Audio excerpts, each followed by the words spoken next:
Hello everyone, आप देख रहे हैं चैनल अमीन इन्फो।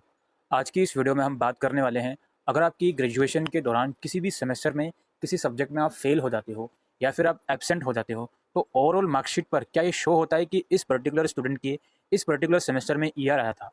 क्योंकि ये क्वेरी काफ़ी स्टूडेंट पूछते हैं कि सर मेरा थर्ड सेमेस्टर में या फोर्थ सेमेस्टर में या सेकेंड सेमेस्टर में ईआर आया है। तो अगर मैं इसको क्लियर कर लेता हूँ आगे जाके, मतलब ग्रेजुएशन के 3 साल के अंदर ही, तो क्या ओवरऑल मार्कशीट जो मेरी आती है उसमें क्या ये चीज़ें शो होती हैं कि इस बच्चे का इस सेमेस्टर में ईआर आया था।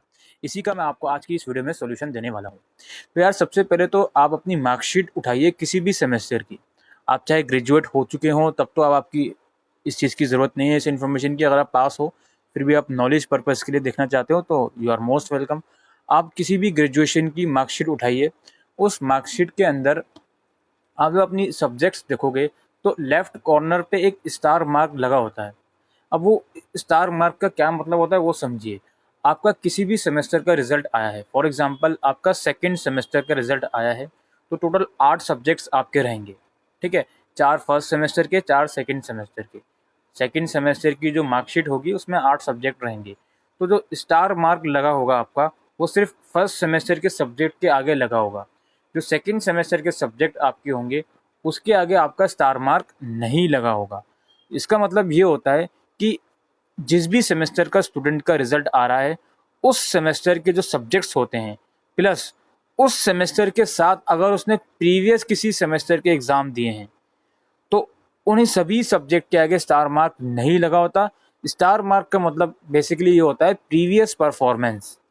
ठीक है, और इसी को एग्जाम्पल को हम थोड़ा और आगे स्प्रेड करते हैं। मान लीजिए आपका थर्ड सेमेस्टर का रिजल्ट आया। आपने थर्ड सेमेस्टर में सिर्फ थर्ड सेमेस्टर के एग्ज़ाम दिए। अभी सिर्फ क्यों मैं लगा रहा हूँ वो आगे आपको पता चल जाएगा। थर्ड सेमेस्टर का आपके रिजल्ट आया, आपने सिर्फ थर्ड सेमेस्टर के एग्ज़ाम दिए थे उस थर्ड सेमेस्टर में। तो जब रिजल्ट आपका आएगा तो थर्ड सेमेस्टर के सब्जेक्ट के आगे स्टार मार्क नहीं लगा होगा, सिर्फ फर्स्ट एंड सेकेंड सब्जेक्ट के सेकेंड सेमेस्टर के सब्जेक्ट के आगे स्टार मार्क लगा होगा। अगेन वही मतलब है कि स्टार मार्क का मतलब प्रीवियस परफॉर्मेंस। जो थर्ड सेमेस्टर का रिजल्ट आया है उसका मतलब तो ये है कि हाँ जी, इस जो रिजल्ट का मतलब है ये थर्ड सेमेस्टर के सब्जेक्ट हैं इसमें। और जो स्टार लगा हुआ है वो सेकंड और फर्स्ट सेमेस्टर के सब्जेक्ट के आगे लगा होगा। इट मीन्स कि वो जो सब्जेक्ट्स हैं आपके वो प्रीवियस परफॉर्मेंस हैं। अब यहाँ पर आप एक और चीज़ समझ लीजिए बहुत अच्छे से।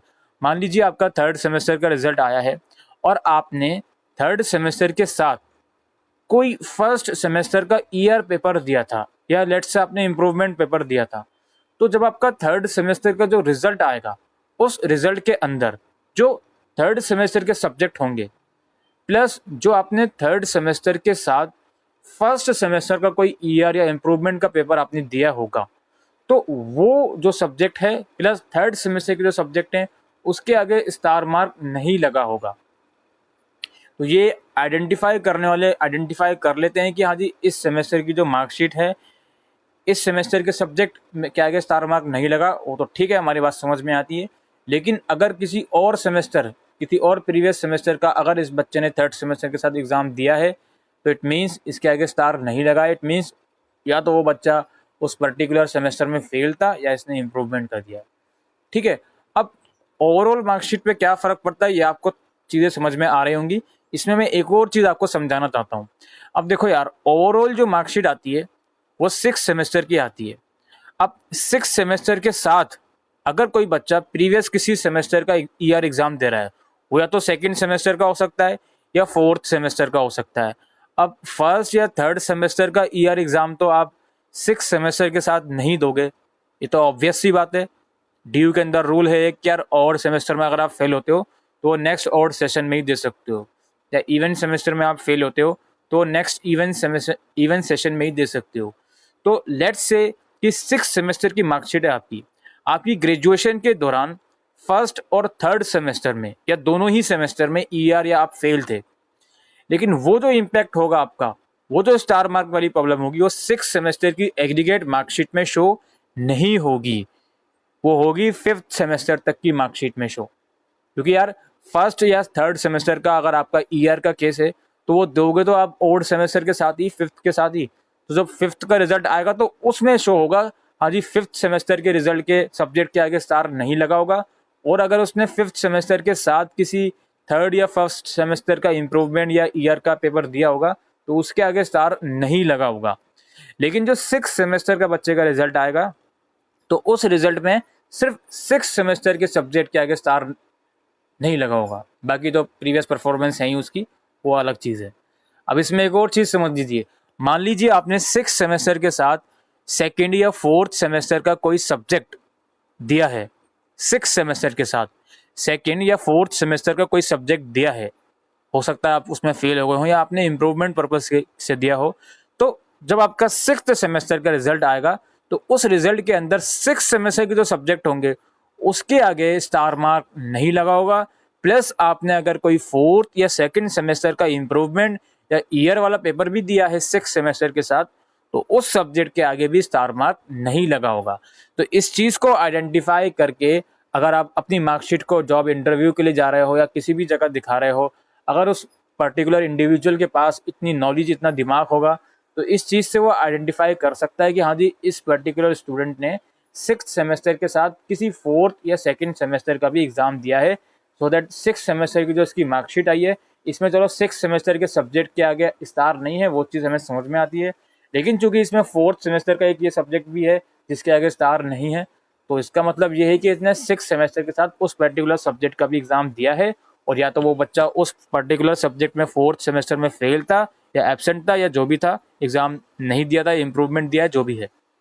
तो ये सारे तरीके होते हैं आइडेंटिफाई करने की कि हमारा ईआर आया है तो हम किस तरह से उसको आइडेंटिफाई करेंगे।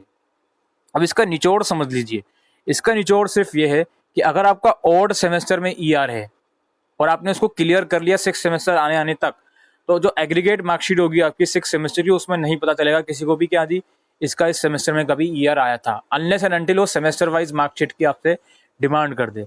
अगर सेमेस्टर वाइज मार्कशीट की डिमांड कर रहा है तब तो ऑब्वियसली पता चल जाएगा, जिस भी सेमेस्टर में आपका ईयर आया होगा आप उस सेमेस्टर की उसको मार्कशीट दिखाओगे तो ऑब्वियसली उसमें वो शो होगा। लेकिन अगर मान लीजिए आपका फोर्थ या सेकंड सेमेस्टर में ईआर है और वो एग्जाम आपने 6th सेमेस्टर के साथ दिया है, तो वो एग्रीगेट मार्कशीट में आइडेंटिफाई करने वाले आइडेंटिफाई कर लेते हैं कि हाँ जी 6 सेमेस्टर के सब्जेक्ट के आगे स्टार नहीं लगा, प्लस इसके फोर्थ सेमेस्टर के भी सब्जेक्ट के आगे स्टार नहीं लगा। इट मीन्स कि इसने 6 सेमेस्टर के साथ वो फोर्थ सेमेस्टर वाला एग्जाम भी दिया है, तो वो हो सकता है उसमें वो फेल हो या एब्सेंट हो, जो भी हो। ठीक है, बस यही कहानी है दोस्तों, आप इस चीज़ को बस इतना आराम से समझ दीजिए। अब मैं एक और एग्जांपल देता हूँ कि आपका अगर 5th सेमेस्टर का मार्कशीट आई है और 5th सेमेस्टर के साथ आपने 3rd सेमेस्टर का भी एग्जाम दिया था, तो जो 5th सेमेस्टर की मार्कशीट आएगी उसमें 5th सेमेस्टर के सब्जेक्ट प्लस जो आपने 3rd सेमेस्टर का ईयर वाला एग्जाम दिया है उसके सब्जेक्ट के आगे स्टार नहीं लगा हुआ होगा। लेकिन अगर जब आप 6th सेमेस्टर में आ जाते हो, तो 6th सेमेस्टर में आप पास हो जाते हो, तो वो स्टार वाली कहानी ही खत्म। वो स्टार वाली कहानी 5th सेमेस्टर तक थी। अब जब चूंकि फ्रेश रिजल्ट 6th सेमेस्टर का आया है, तो स्टार वाली बात सिर्फ 6th सेमेस्टर के सब्जेक्ट के साथ होगी, अनलेस एंड अनटिल अगर आपने 6th सेमेस्टर के साथ कोई फोर्थ या सेकंड सेमेस्टर का ईआर इम्प्रूवमेंट का पेपर नहीं दिया। ठीक है, तो ये सारी कहानी है जो बच्चे बार बार पूछते हैं कि सर हमारी मार्कशीट में शो होगा। अब वो बात अलग है कि यार आपका 5th या 6th सेमेस्टर में ही आप फेल हो जाते हो, तब तो यार ऑब्वियस सी बात है आपके पूरा साल खराब होता है उस केस में। मान लो आप 5th सेमेस्टर में फेल हो गए, तो वो तो ऑब्वियस सी बात है कि आप 6th सेमेस्टर दे दोगे, उसके बाद ही 5th सेमेस्टर आप 6 महीने बाद दे पाओगे। या फिर लेट से आप 6th सेमेस्टर में फेल हो गए, तो उसका एग्जाम तो आप 1 साल के बाद ही दोगे। तो जब मार्कशीट आती है उसमें सेशन लिखा होता है किस सेशन की मार्कशीट है, तो उस सेशन से तो आइडेंटिफाई हो जाता है कि इसने ग्रेजुएशन किस ईयर में कंप्लीट करी है। तो वो तो इम्पैक्ट ऑब्वियसली पड़ता है अगर आप फाइनल ईयर के किसी सेमेस्टर में फेल होते हो तो। ठीक है, तो वो तो अगर आप मान लो 5th सेमेस्टर में फेल हो रहे हो तो ऑब्वियस सी बात है नेक्स्ट सेशन में आपकी कहानी जाएगी। अगर आप मई जून वाले सेशन में ग्रेजुएट हो रहे होगे तो आप फिर होगे दिसंबर 2022 वाले सेशन में ग्रेजुएट। अगर आप 5th सेमेस्टर में फेल होते हो, अगर आप 6th सेमेस्टर में फेल होते हो, तो आप जो कि मई जून 2022 में ग्रेजुएट हो रहे थे, तो अब आप हो गए मई जून 2023 में। तो वो तो सब चीज़ें शो हो जाती हैं। और क्या ये जो इम्पैक्ट मैंने आपको बताया ईयर वाले सब्जेक्ट का, ये इम्पैक्ट आपकी ग्रेजुएशन में भी शो होता है, सॉरी डिग्री में भी शो होता है। डिग्री में सिर्फ वो चीज़ शो होगी अगर आपकी ग्रेजुएशन लेट हो रही है। सब्जेक्ट की ईयर वाली प्रॉब्लम आपने 3 साल के अंदर अंदर सारी क्लियर कर ली, चाहे वो किसी भी सेमेस्टर की हो, वो चीज़ डिग्री पर शो नहीं करेगा।